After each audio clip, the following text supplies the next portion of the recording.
alive.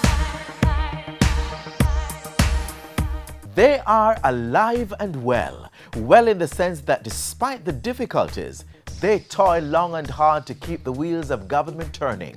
Who am I talking about? Our dedicated public sector workers. And if you stay tuned to Jamaica Magazine, you'll see a tribute to them, as was demonstrated through Civil Service Week 2015.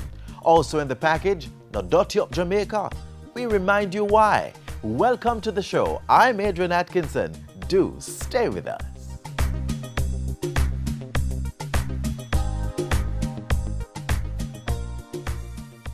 Not at a time. 20% of our Caribbean teenagers get pregnant before age 19, interrupting their education and reducing their chances of earning a decent living. I wish somebody did talk to me. Parents and guardians, talk to your child about sex and help to prevent adolescent pregnancy.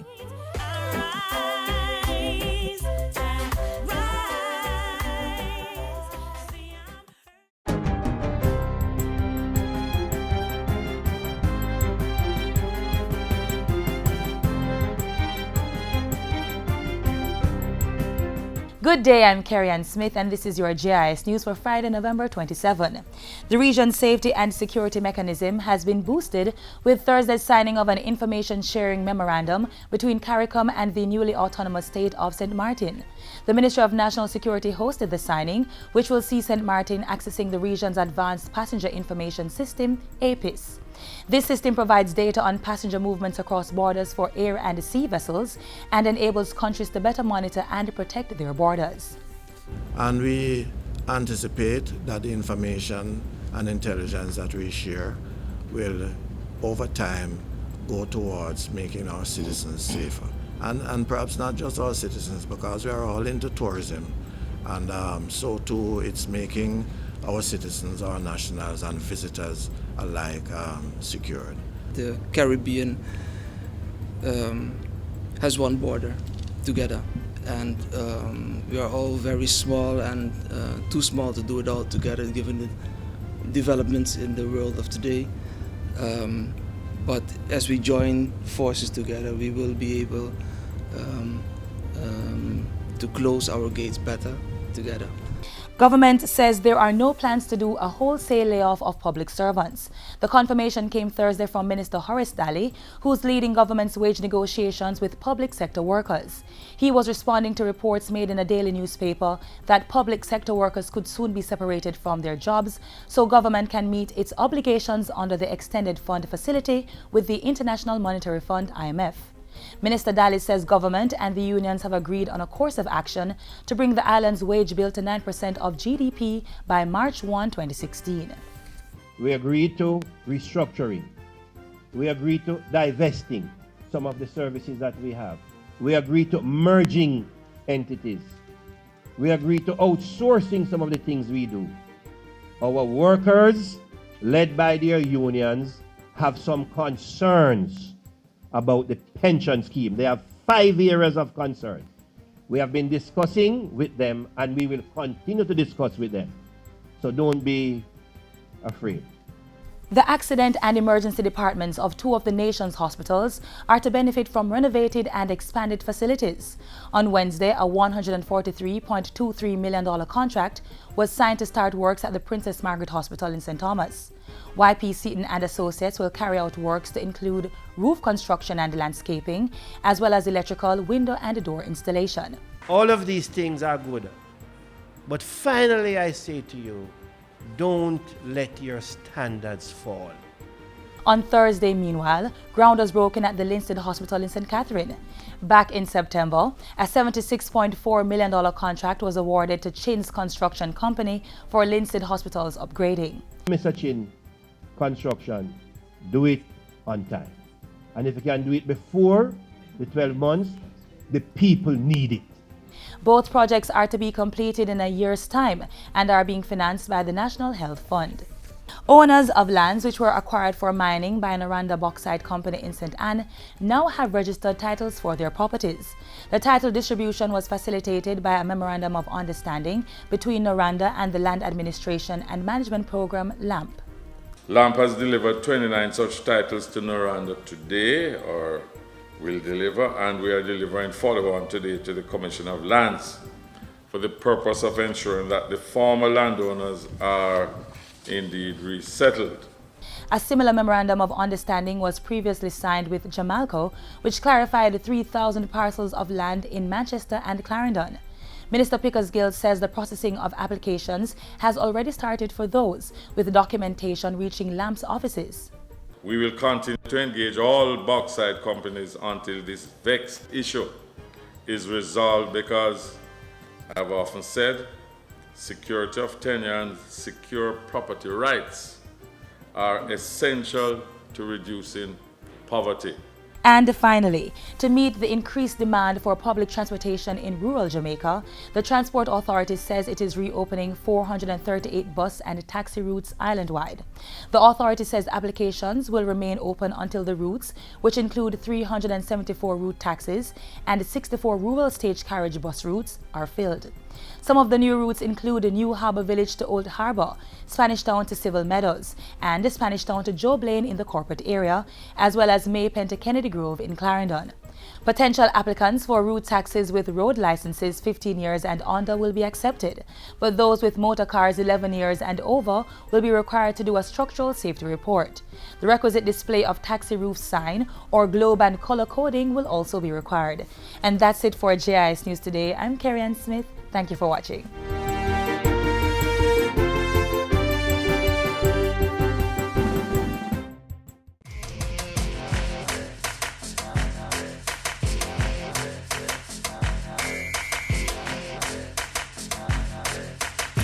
Lottery scamming kills.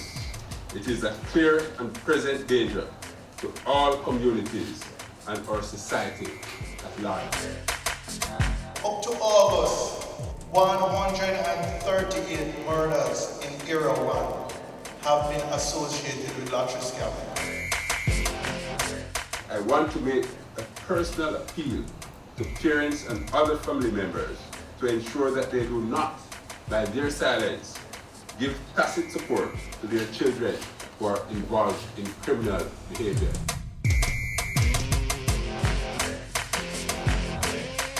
Civil servants are a necessary linchpin. They are powering Jamaica into a thriving enterprise. Think about it.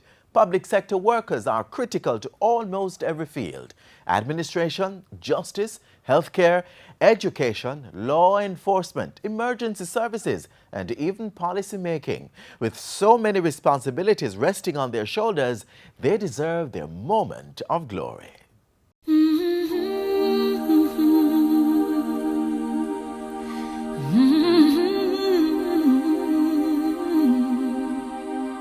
I get wings to fly. Oh, I'm alive.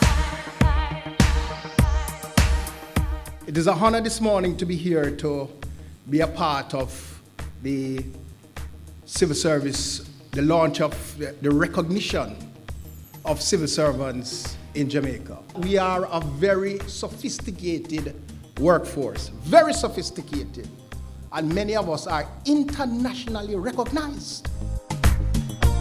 The overall efficient functioning of Jamaica as part of the modern global economy is highly dependent on the work that all of you do. You are the engine of economic development. Whether it is a sound constitution, as we have in Jamaica, the rule of law and an independent court system, as we have in Jamaica, none of this is possible to succeed unless we add the other pillar, which is a sound, independent, efficient civil service. We have seen the time lag for processing documents and turnaround times being reduced in some areas. And we have seen transactions can now be done through new channels online, and the overlaps in some departments have been greatly reduced. An important element of our achievement of the status as one of the 10 most improved economies in the world is due to the performance of our civil servants who have in fact given efficient service facilitating investments in Jamaica and facilitating the ordinary citizens.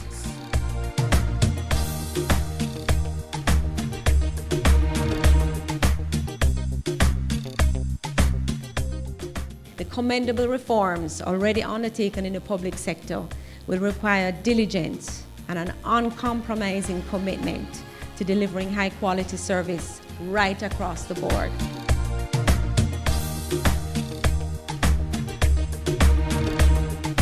You get a tour of Port Charles as well as of Port Royal town. Right, and it ends at Glorious.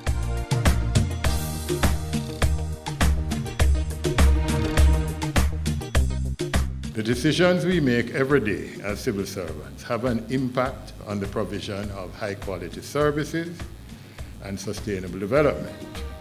We are committed to transformational action to strengthen capacity, service delivery, and institutions. Congratulations and jubilations. I want the world to know I'm happy as can be. It is an honor for us all to be here on this occasion of the Jamaica Civil Service Long Service Awards ceremony.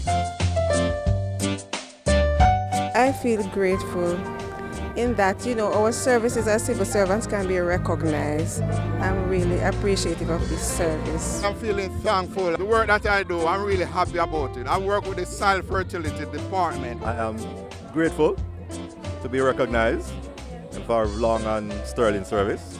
It feels good. Yeah, we are some of the unsung heroes.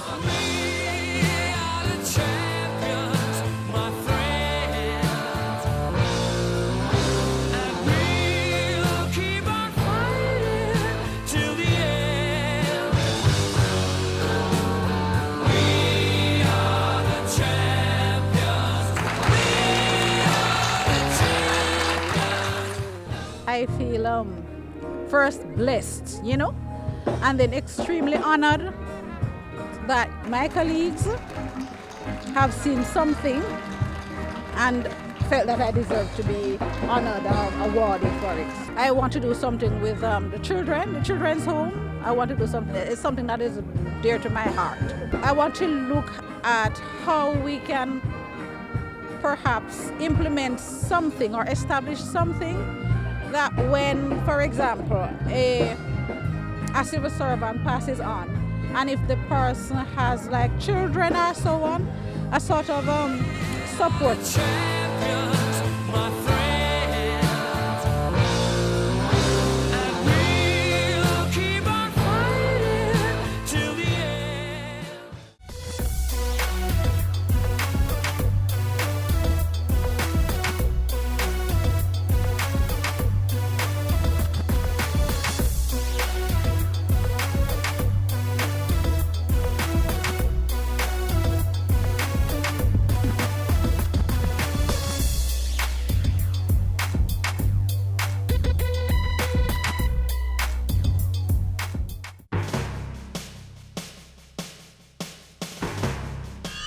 Program implementation remains strong.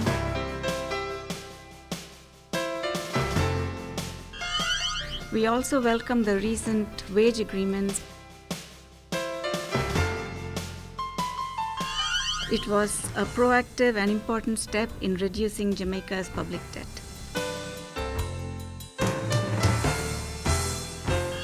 A gradual economic recovery is underway. The growth outlook is improving. Growth is now projected to be about 1.4% for this fiscal year. The government of Jamaica is on a mission, going for growth, staying the course, and transforming the economy through its economic reform program. We're all getting there. Yes, the age when we'll retire. What's your plan for retirement? Don't procrastinate. Get the ball rolling before it's too late.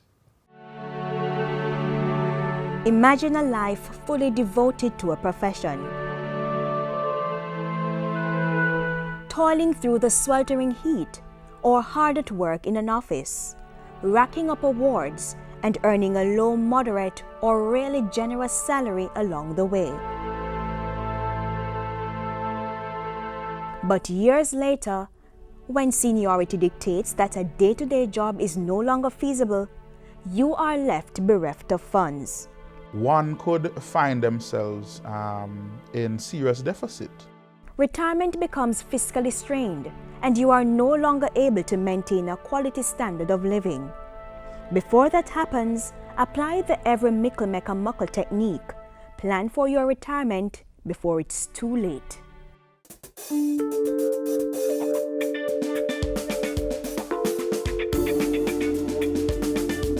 Everyone needs some form of financial security when they retire. The planning process starts with the basic principle of financial planning, a budget. Look at your income and expenditure and make spending cuts where applicable.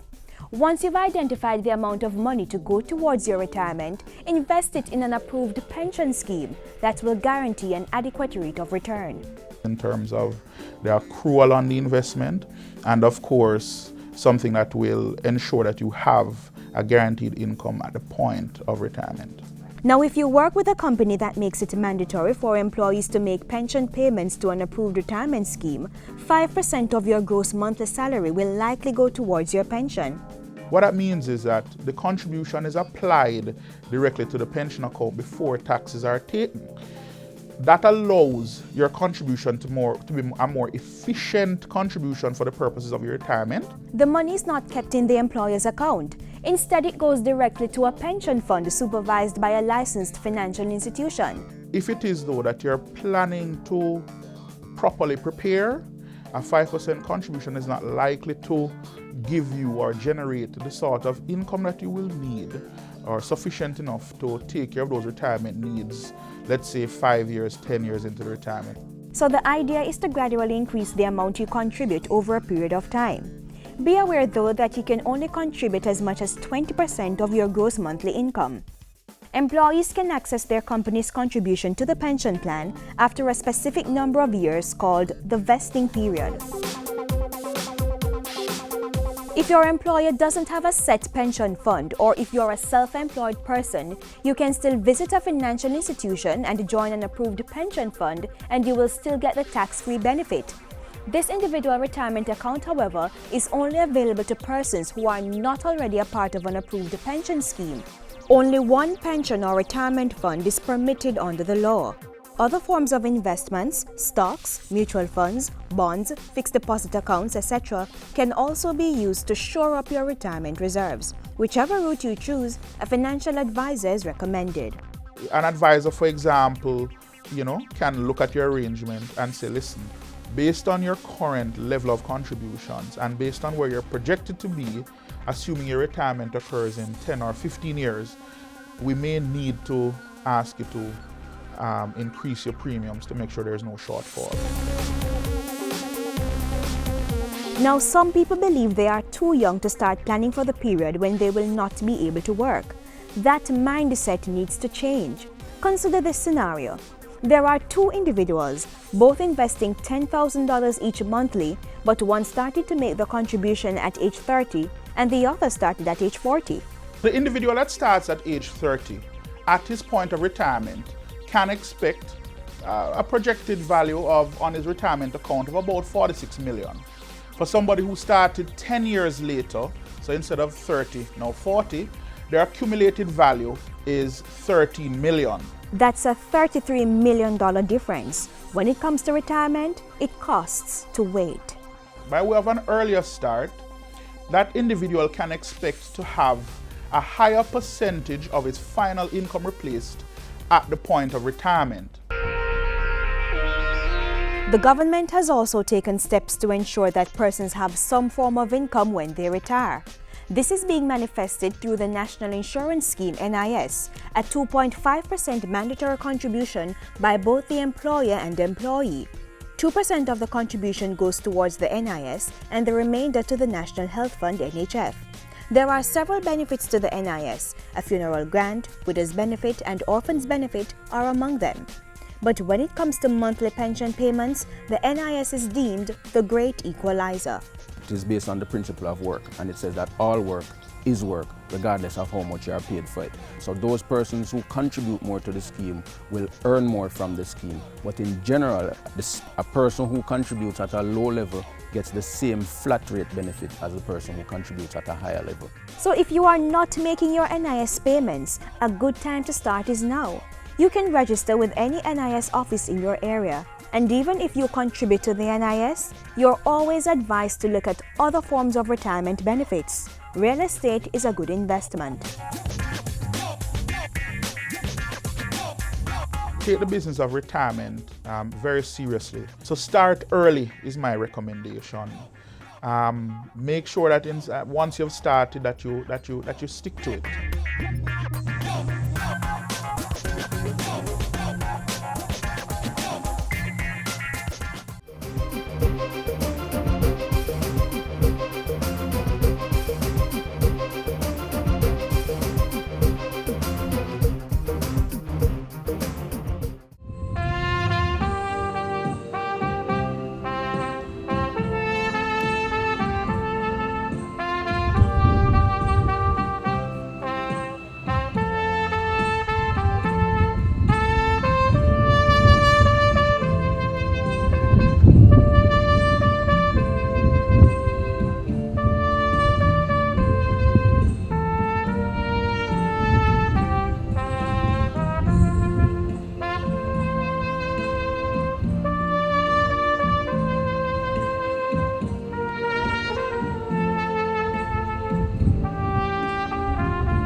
And indeed, Jamaica is part of this wonderful world. It pretty subtle.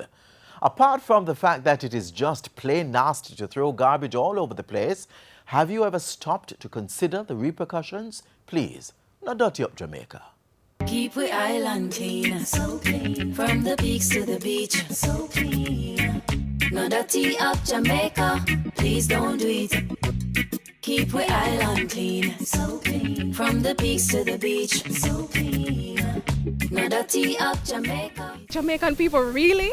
You know, we can do better. The beaches, Jamaica is known for its beautiful beaches. And if we continue to litter it and stuff like that, then nobody will want to come here. When we have blockage of drains and all that, we blame the government. And yet we are the ones who facilitate that. The amount of garbage littered on Jamaica's streets is astounding, if not embarrassing. The government is paying out millions of dollars annually just to get rid of garbage. The tourism ministry alone is spending more than $560 million this fiscal year on cleanup programs. Through the Tourism Enhancement Fund, $60 million is being provided to the Jamaica Environment Trust to implement a Clean Coast project. Meanwhile, an agreement valued at $260 million was recently signed with the National Solid Waste Management Authority to execute an all-island maintenance beautification project. We have a $140 million program to do the North Coast Highway and over another $100 million that we are using for the cleanup of the rest of the island. Money that could be spent on other critical areas such as education and health. It does not negate the responsibility that each and every Jamaican has to clean their environment. So way of living, it's something that has to be inculcated in your home when you're growing up. Bits of paper, lying on the floor, lying on the floor. Make the place untidy, make the place untidy, pick them up. That's why it's always good to see a lot of children here, because it's really important for them, as well as us adults, that we can lead by example and actually show them that we care about our environment and it's important to keep our environment clean as well. Recently, during International Coastal Cleanup Day 2015, it was made evident that Jamaicans are not properly disposing of their garbage. Preliminary estimates show that thousands of pounds of garbage were collected off the nation's coastline during that one-day cleanup exercise. Well, the first objective really is to get people to understand that when you throw waste at the side of the road in Kingston or in a gully, that this is where it ends up. Ends up on the coastline, it ends up in rivers, ends up in the sea, where it is often washed back onto the land by storms and so forth. What is a bit disconcerting for me is the fact that every year we come and having cleaned up so much garbage, picked up so much garbage in one prescribed area, you come back and find actually more garbage. In September each year, the Jamaica Environment Trust organizes the beach cleanup, which is regarded as an environmental education and advocacy activity.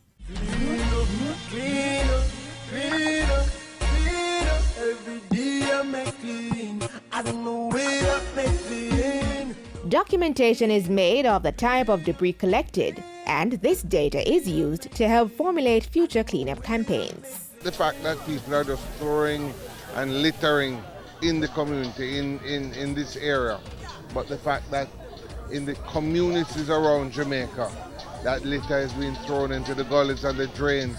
It's washing down, in this case, washing down like the Hope River, and then washing up on our beaches. Today we went straight down this whole stretch with, I think, about 20 girls, and we found buckets, bottles, condoms, syringes, hair rollers. Mostly, the most abundant thing that we found was the plastic bottle cap. We have glass bottle, tire, fridge, TV, and other little dead debris like dead fish and so on this side. This is totally unacceptable. We have a lot that we have to do.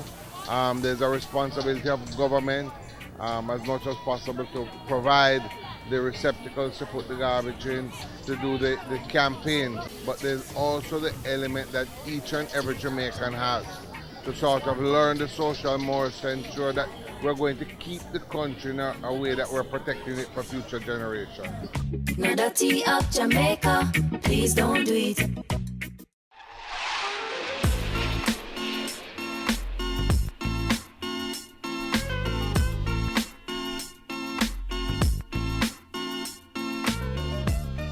And that's it for Jamaica Magazine today. As you prepare for the weekend, be safe, be aware of your surroundings, look out for the children and seniors, and of course, slow down on the road. Speed kills. You may also want to pencil in some time for useful info. Visit jis.gov.jm or social media pages and share your comments via email jamaicamagazine@jis.gov.jm. I'm Adrian Atkinson, and this has been Jamaica Magazine. Have yourselves a great evening.